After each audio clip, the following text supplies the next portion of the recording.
اس پر روک تھام کیوں نہیں ہوتی ہے؟ یعنی کیا یہ ایکٹ صرف اسی لیے ہی ہے کہ جن کے اکاؤنٹس ہیک ہو جاتے ہیں ان پہ کام کیا جائے، یا جن کی تصاویر لیک ہو جاتی ہیں، ویڈیوز لیک ہو جاتی ہیں، اس پہ کام کیا جائے، جو کہ ظاہر ہے وہ بھی غلط ہے، صحیح نہیں ہے.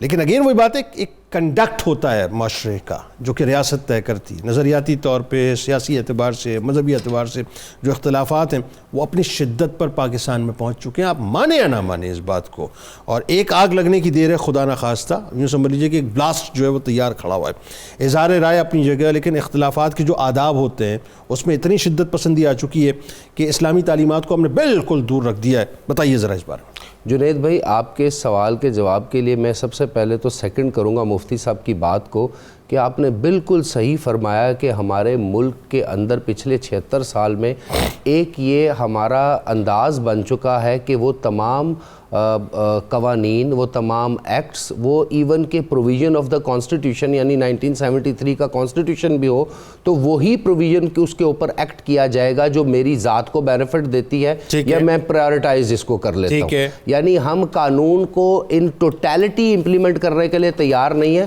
بلکہ قانون کو اس لیے امپلیمنٹ کرنے کے لیے تیار ہے کہ اس سے ہمارے اپنے ذاتی کوئی اہداف، ذاتی فائدہ کیا، بالکل ٹھیک، ذاتی فائدہ کرنے کے لیے. اگر آپ پیکا ایکٹ کو دیکھیں تو اس سے پہلے ایک ہراسمنٹ بل بھی تو پاس ہوا تھا. جی ایسا ہی 2002. اب آپ اندازہ لگائیں کہ آپ کے جگہ جگہ ہر مطلب کسی ایک کوئی ایسی جگہ آپ مجھے بتا دیں اسلامی معاشرے میں رہتے ہوئے ہمارے اپنے گھر کی بہن بیٹیاں اسی معاشرے میں باہر نکلتے ہوئے محفوظ نہیں ہیں. اور پھر وہ ہراسمنٹ ایکٹ کہاں پہ چلا گیا؟ اس کی ہراسمنٹ کے اگینسٹ پروسیڈنگز ہی نہیں ہوتی، وہ پراپر اس چیز کو کوئی پرسو ہی نہیں کرتا.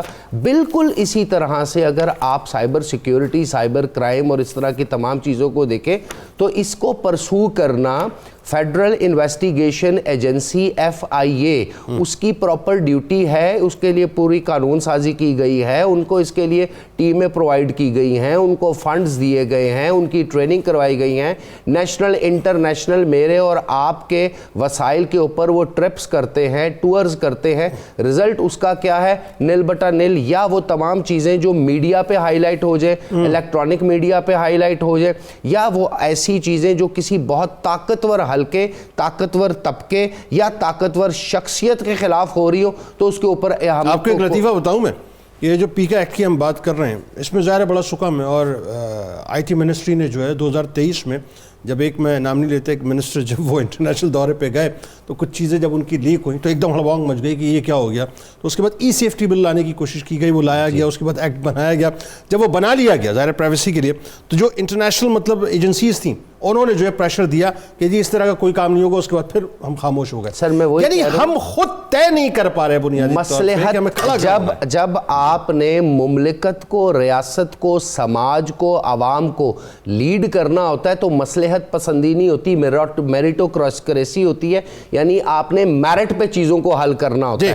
انفارچونیٹلی یہاں پر ہم نے پولیٹیکل، اکنامک اور جس طرح آپ نے ابھی کہا ریلیجیس پوائنٹ سکورنگ کرنی ہوتی ہے، ایک دوسرے کو نیچا دکھانا ہوتا ہے. اور پھر سب سے بڑی بات کہ جہاں پر نمبر گیمز کے ساتھ ساتھ لائکس یا ڈس لائکس کے ساتھ ساتھ اکانومی انوالو ہو جاتی ہے، ڈالرز انوالو ہو جاتے ہیں، معیشت انوالو ہو جاتی ہے، تو پھر اس طرح کے پروپیگنڈز تو ہوتے ہیں. اب اس کا نقصان کیا ہوتا ہے؟ اصل بات ہمیں اس پہ کرنی چاہیے کہ جب اس طرح کا آپ ٹرینڈ ایک بار سیٹ کر دیتے ہیں نا، اس طرح کی ویو ایک دفعہ جب چل جاتی ہے تو پھر اس کا جو فائدہ ہے وہ دشمن اٹھاتا ہے، وہ ممالک اٹھاتے ہیں. جس طرح ہمارے ہمسائے میں بھارت بیٹھا ہے، آپ دیکھ لیجئے بھارت کا جتنا بھی سوشل میڈیا ایکٹیوسٹ جتنے بھی لوگ ہیں وہ پاکستان میں کیے گئے چھوٹے سے چھوٹے ایکٹ یا چھوٹی سے چھوٹی جو کوتاہی ہے اس کو بہت بڑا کر کے بیان کرتے ہیں. اپنے مین سٹریم میڈیا میں بھی، سوشل میڈیا پہ بھی انہوں نے پیجز بھی بنائے ہوئے ہیں، ایون کہ وہ ہمارے اندر داخل ہو چکے ہیں.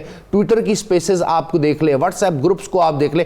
تو اس کا فائدہ پھر کہاں ہوتا ہے؟ اس کا فائدہ پھر دشمن کو ہوتا ہے جو کہ آپ کو اور زیادہ کمزور کرتا ہے. اس سے ایک اور نقصان یہ ہوتا ہے کہ آپ کا جو ایک پورے کا پورا ڈھانچہ ریاست کا کھڑا ہوتا ہے نا، وہ بیسیکلی ایک نیریٹو پہ کھڑا ہوتا ہے، ایک آئیڈیالوجی پہ کھڑا ہوتا ہے، ایک نظریے پہ کھڑا ہوتا ہے. وہ آتے ہیں باہر سے، آپ جیسا اپنا اکاؤنٹ بناتے ہیں، ان ناموں سے انویڈ کرتے ہیں اور اس نیریٹو کو، اس نظریے کو کمزور کرنے کے لیے سوال پیدا کر دیتے ہیں. چاہے آپ کے کے مذہب کے یا فرقہ بازی کے نام پہ وہ سوال پیدا کرنا شروع کریں، چاہے وہ سیاسی جماعتوں یا پالیٹکس کے نام پہ کرنا شروع کریں، چاہے وہ سماج اور ریاست کے درمیان کشمکش کے بیچ میں داخل ہو کے سوال پیدا کرنا شروع کریں، تو پھر کیا ہوتا ہے کہ جو ہماری 65% یوتھ ہے، نوزائیدہ ذہن ہے، یہ ان کے جھانسے میں آ جاتے ہیں، بغاوت ہونا شروع ہو جاتی ہے، ریئیکشن ہونا شروع ہو جاتا ہے، اور پھر آپ اس کو کنٹرول بھی نہیں کرتے، پھر آپ اپنی جامعات میں اپنے ہی طالب علموں کے خلاف 780A کے پرچے کرنا شروع کر دیتے ہیں۔ ان کو تو نہیں پتا کہ حق رائے دہی کیا ہوتا ہے، ان کو تو نہیں پتا احتجاج کیا ہوتا ہے، وہ تو یہی سوشل میڈیا پہ دیکھ رہے ہیں، وہ تو ٹرینڈز کو کاپی کر رہے ہیں، وہ تو جو ان کو نظر آ رہا ہے وہی کر رہے ہیں نا، جو میں اور آپ کر رہے ہیں وہی ہمارے آنے والی نسلیں۔